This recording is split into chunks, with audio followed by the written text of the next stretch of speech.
Imagine living your life believing you know everything about the people closest to you. You trust them, you love them, and you assume you understand their struggles and triumphs. But what if one day you realize that everything you thought you knew was just an illusion? What if beneath the surface, something deeper, something unexplainable was unfolding?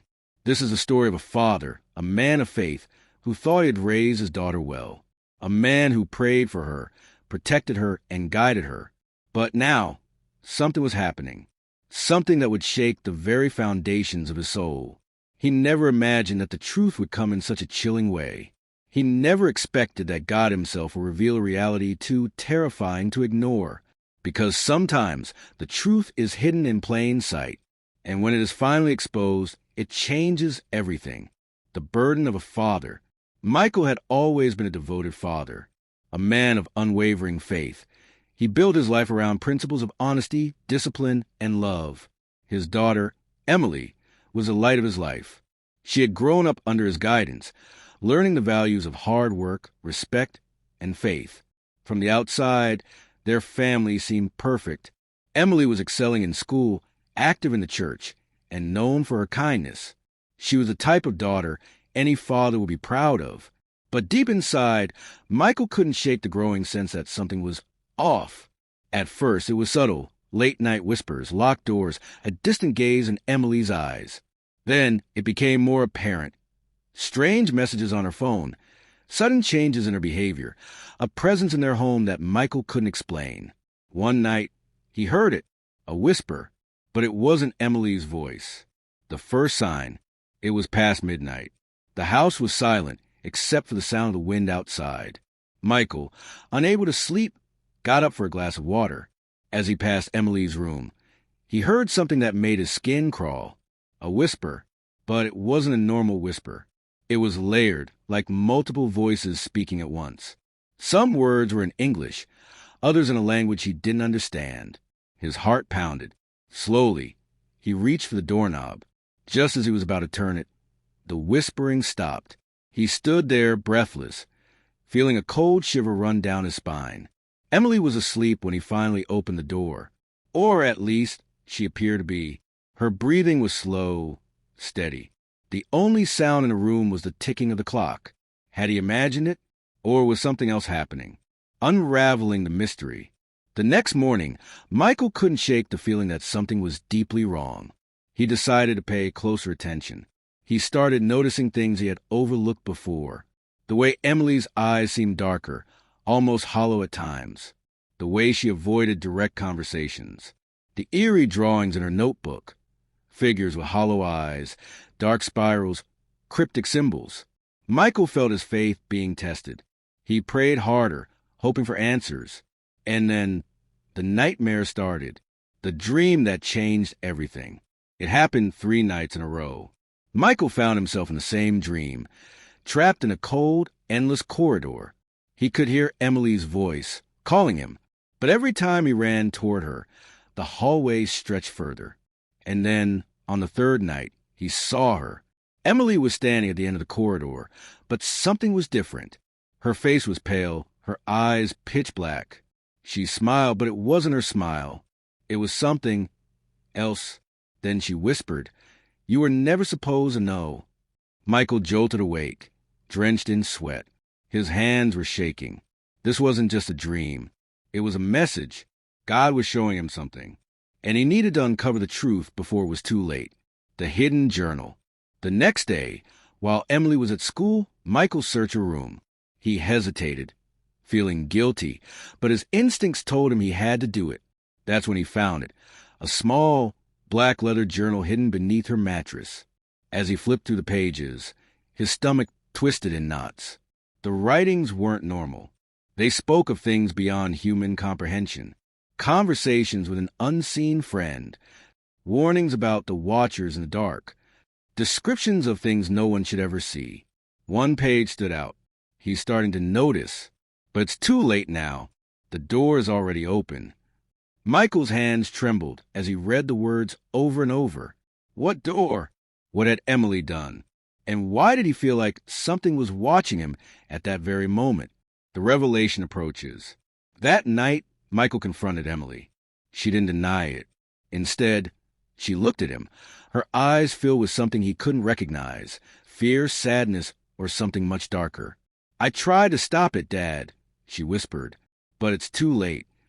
Michael felt the weight of the words settle over him like a heavy fog. He opened his mouth to demand answers, but then the lights flickered, the air grew cold, and for the first time in his life, Michael understood what true fear was. The room stood still. Michael could hear his own heartbeat pounding like a war drum inside his chest. The flickering lights cast eerie shadows across Emily's face, and for a brief moment he saw something. Something in her eyes that was no longer his daughter. Cold fear wrapped around his soul. "What do you mean, Emily?" Michael's voice trembled. Emily lowered her head, her fingers gripping the hem of her shirt. She hesitated, as if choosing her words carefully. Then she spoke in a voice barely above a whisper. "I opened a door, Dad, and now I can't close it." Michael swallowed hard. "A door? What door, Emily? What have you done?"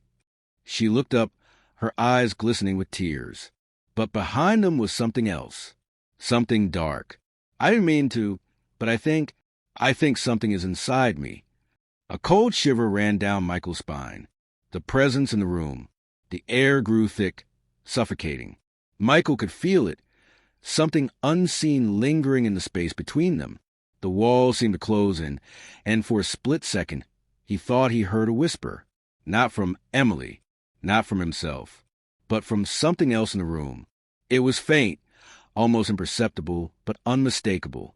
A voice layered with many others, speaking in a language Michael didn't understand.